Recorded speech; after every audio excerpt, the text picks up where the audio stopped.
اب پروردگار عالم کی طرف سے یہ حکم آیا کہ اذن فی الناس بالحج یاتوک رجالا وعلی کل ضامر یاتین من کل فج عمیق۔ اے ابراہیم اعلان کرو، اذن اسی سے آذان نکلا ہے، اعلان کرو، اذن فی الناس بالحج، حج کے لیے لوگوں کو بلاؤ، یاتوک رجالا وعلی کل ضامر، لوگ آئیں گے، پیدل بھی آئیں گے اور دور دراز سے سفر طے کر کے سبک رفتار سواریوں پر سوار ہو کر پہنچیں گے، یاتین من کل فج عمیق، دور دراز سے لوگ آئیں گے۔ اب حضرت ابراہیم علیہ السلام یہ ہمیں سمجھانے کے لیے شاید سوال کر لیا، اور سوال بہت خوب کیا۔ حضرت ابراہیم علیہ السلام پوچھتے ہیں کہ اے پروردگار، میں آواز دوں گا تو میری آواز کہاں تک جائے گی؟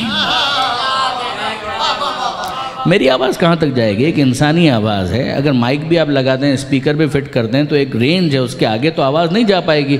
اب یہ بھی نہ ہو تو اس کے بعد ظاہر ہے کہ اس ہال کے اندر بھی آواز پہنچانا بہت مشکل ہے۔ تو جناب ابراہیم علیہ السلام کا سوال بڑا ویلڈ ہے، حضرت ابراہیم علیہ السلام کا سوال بڑا لاجیکل ہے کہ اے پروردگار میری آواز کہاں تک جائے گی؟ آواز تو میں دے دوں گا مگر میری آواز کہاں تک جائے گی؟ خدا کی طرف سے جو جواب آیا وہ منتظرین امام زمانہ کے لیے مشعل راہ ہے۔ سوال کیا ہے؟ اے پروردگار میری آواز کہاں تک جائے گی؟ جواب کیا ہے؟ علیک الاذان و علینا البلاغ، اے ابراہیم آواز دینا تمہارا کام ہے، پہنچانا ہمارا کام ہے۔ کہ تم اپنی کوشش کرو، یہ چھوڑ دو کہ آواز کہاں تک جائے گی اور کہاں تک نہیں جائے گی۔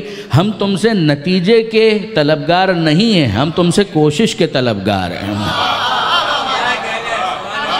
علیک الاذان، تمہارا ذمہ یہ ہے، تمہاری رسپانسبلٹی یہ ہے، تمہاری ذمہ داری ہے، تم آواز دو، آذان، وعلینا البلاغ، ہم پہنچائیں گے جہاں تک ہمیں پہنچانا ہوگا۔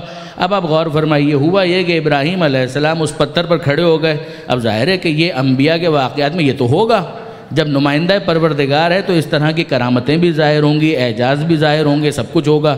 ابراہیم علیہ السلام پتھر پر کھڑے ہوئے، پتھر بلند ہوا، اور اب اتنا بلند ہوا، پہلے تو جتنا دیوار کو بلند کرنا تھا اتنا بلند ہوا تھا، اب اتنا بلند ہوا کہ پوری دنیا، پوری کائنات ابراہیم علیہ السلام کی نگاہوں کے سامنے ہے۔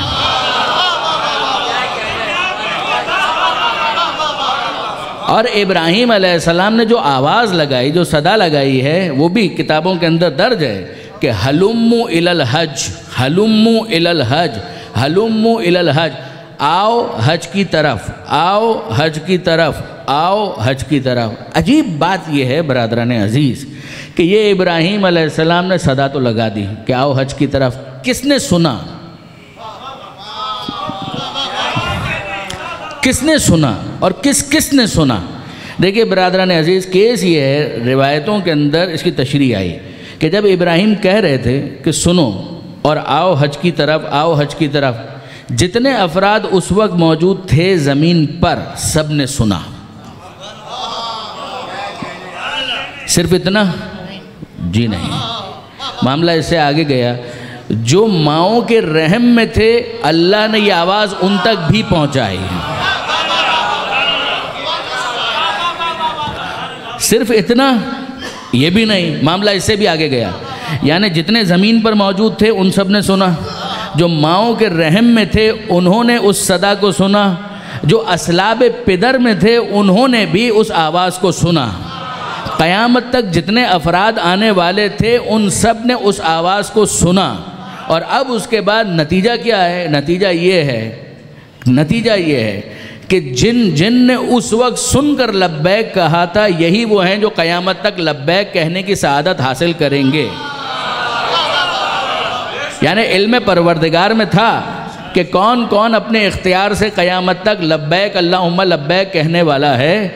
پروردگار نے ان سب کو یہ توفیق دی کہ چاہے وہ ماؤں کے رحم میں ہوں وہاں سے کہیں لبیک، چاہے وہ صلب پدر میں ہوں وہاں سے کہیں لبیک۔ اب میں آپ سے سوال کرتا ہوں، دیکھیے غور فرمائیے، یہ علامہ ذیشان حیدر جوادی علی اللہ مقامہ کا نقطہ ہے، وہ فرمایا کرتے تھے، انہوں نے لکھا ایک جگہ پر کہ سننے والے بھی عجیب ہیں کہ سننے پر آئیں تو ماؤں کے رحم میں نبی کی صدا سن لیتے ہیں،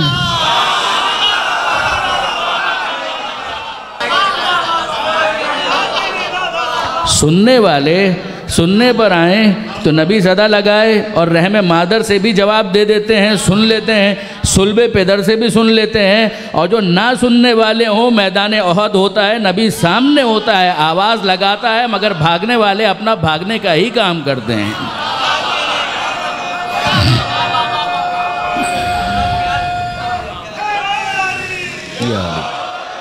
تو اب آپ نے غور فرمایا برادران عزیز کہ یہ کیس ہے، حضرت ابراہیم علیہ السلام صدا لگا رہے ہیں اور قیامت تک آنے والے افراد اس صدا کو رسپونڈ کر رہے ہیں، جواب دے رہے ہیں۔ کیا جواب دے رہے ہیں؟ یہ بھی تو غور طلب ہے۔ جواب ہے لبیک اللہم لبیک، حاضر ہوں اے اللہ حاضر ہوں۔ صدا تو ابراہیم نے لگائی ہے،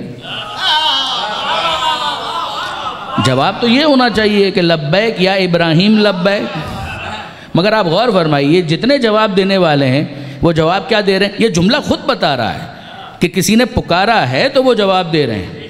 جس طرح سے کلاس کے اندر اٹینڈنس ہوتی ہے تو نام کال کیا جائے تو سامنے سے کوئی کہے کہ یس آئی ایم پریزنٹ، یہ یس کہنے کا مطلب یہ ہے کہ کسی نے کال کیا ہے، کسی نے صدا لگائی ہے۔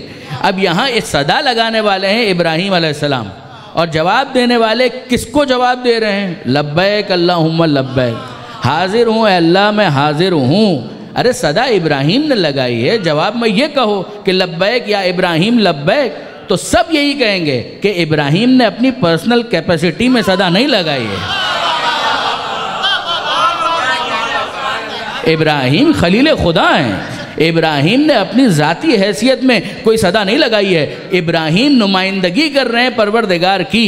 تو اس کا مطلب یہی ہے کہ جب خدا کی طرف سے پکارا جاتا ہے تو پکار بھی خدا کی مانی جاتی ہے۔ جب خدا کی طرف سے پکارا جائے تو پکار خدا کی مانی جاتی ہے، تو خدا کی طرف سے کوئی مدد کر دے تو مدد خدا کی کیوں نہیں مانی جائے گی؟